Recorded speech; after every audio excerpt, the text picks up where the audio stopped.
Hey everybody, it's Steve at 1000 Year Homes. Welcome aboard. So my poor little house build always takes a hiatus during the summer. This year it's been working, I've been trying to get it around where I could put the foundation under it and therefore I could finish up everything. The roof, everything. I am harvesting lumber, I'm doing some other things, but this tractor's key to all of that. It does a lion's share of the work. Earlier this week I did a 300-hour maintenance on the engine, and now we're to the point where we're doing find the Easter egg. We're actually looking for the grease fittings, and I'm just going to go through and point them out real quick, and then we'll go find them on the tractor and we'll actually do them together. Now I think they should have put all the grease fittings and everything in one spot, but they didn't. They're all mixed up in here in screenshots. So I don't see any grease fittings here.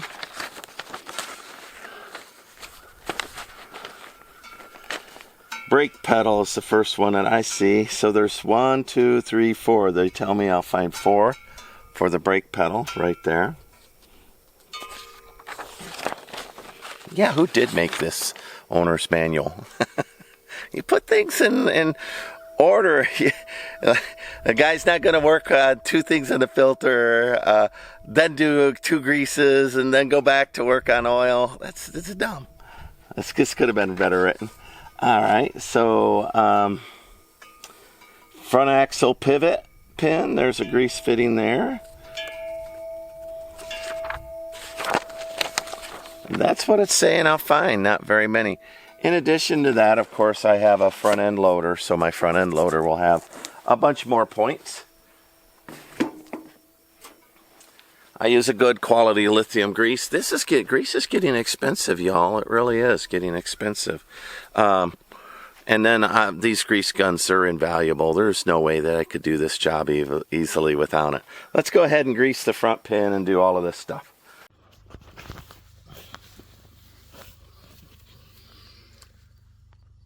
So on this front pivot point, I spent about a half hour, which didn't make it into the video because it was just me fussing around in here. But when I hit that grease zerk like that, my grease gun only went burp, burp, and then quit. So I thought maybe the grease zerk was plugged, or behind it, the grease was all packed in with dirt and aged and whatnot. So I ended up pulling that grease zerk off and inspecting it. Indeed, it was all okay. It's just not oozing out anywhere between the joints, the pivot joints. So anyway, you might run into that. If you do run into one that doesn't feed at all, take the time, pull the grease zerk and inspect it. So I spent a minute on that pivot pin taking out the grease zerk just to make sure it's getting in there, because only squirted once or twice, and wanted to make sure the grease wasn't packed in there, or the grease zerk was stuck. It was working, but it only took a couple of squirts to fill that up. So now let's do the brake ones. All right, let's get the little brake pedals taken care of.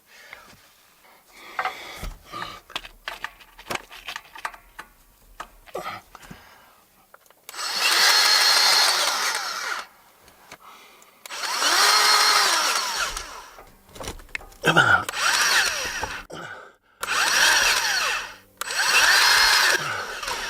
Come on. There we go, finally. Earlier I had said the picture had brakes 4-spot, but really for me it's the clutch. You could see, I don't know, very back up in there. Super hard to get to, so I have brake on one side and clutch on the other.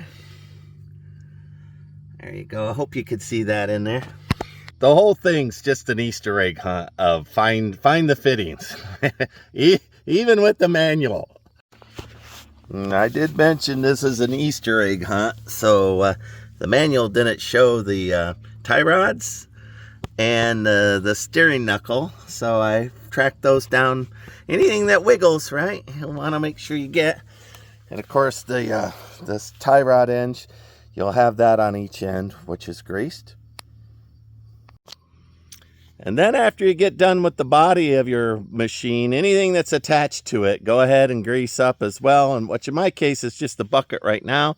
But when I take the backhoe off, it's greased. The mower decks, they're greased. everything that you own that attached to your piece of equipment. And it should be every 10 hours. Every 10 hours. It's not like, twice a year. Every 10 hours, especially heavy pivot points. Obviously, the clutch or the brake, you're not, as a human, you're not putting thousands of pounds of pressure on that. But, picking up a load on a backhoe, you want to make sure, or a front end loader, you want to make sure those pivot points have grease in them, because one and done, you'll score it, and then it'll start being egg shaped from that day forward. All right, after you get done with the body, just go ahead and grease your implements that are attached. I'm going to need a new fitting on this thing. I could tell right now it's not doing its thing anymore.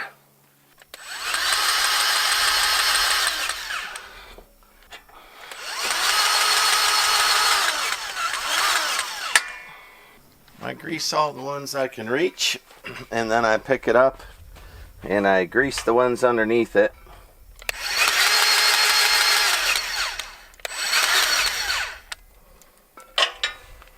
Now I find there's a couple of fittings I can't get to easy unless I raise the bucket. The ones buried behind the cables, the hydraulic lines, and then the ones on the bottom that control your quick release, as well as the pivot pin on the bottom. So I just raise the bucket up and do it while I'm standing up.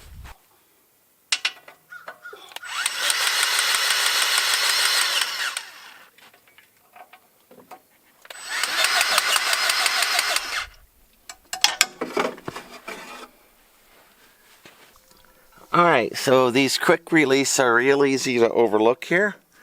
So they're on the back. That's the last thing I have to do. Then I go get the leftover grease and I rub it on these pins and anything that I think could be protected from the mud. As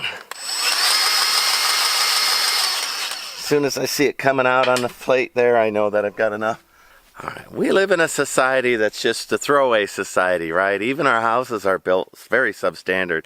So it's nice every now and then to spend some time doing some maintenance on your property so that it'll last 40, 50 years or beyond, well beyond what you can expect out of it. And it doesn't take long. It really took me less than an hour to grease everything. That's even with inspecting that one greaser I thought wasn't working. The final thing is I'll go ahead either with dry lubricant, lithium, or in this case I'm using silicone, and I'll hit things like the rails of the forks so that they're easier to move, the PTO, anything like that that's an ungreased yet wiggly part, I go ahead and coat. Anything that's exposed to water, I go ahead and coat. And then I wipe off the loose grease, and like I said, I put it around the bottom of the forks, in where the quick release is, anywhere where it gets down in the mud, and I kind of want a little protection in there. I use every part of the tractor maintenance. How about that?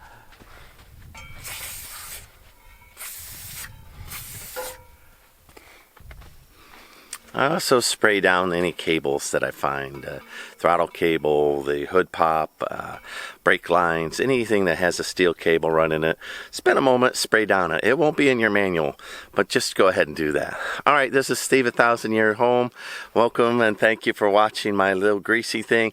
Listen, you may not have a Mahindra, but get out there, whatever you love, and grease that up. It's got grease zerk somewhere. Take care of your heavy equipment.